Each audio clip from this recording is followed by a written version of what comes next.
از خرید سیسمونی خارجی و ختم سرون رو کشتی رسیدیم به لواط نور چشمی قالیباف در تهران.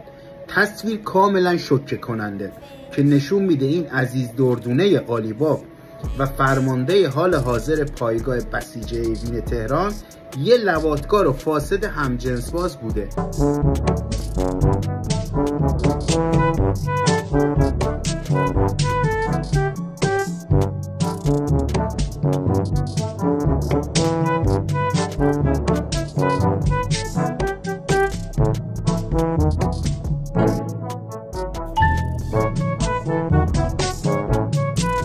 حالا افکار عمومی از گل قالی میخوان برای اثباتی پاکی خود به پزشکی قانونی مراجعه نموده و برگه گواهی سلامتی چون روده بزرگ خودش رو منتشر کنه.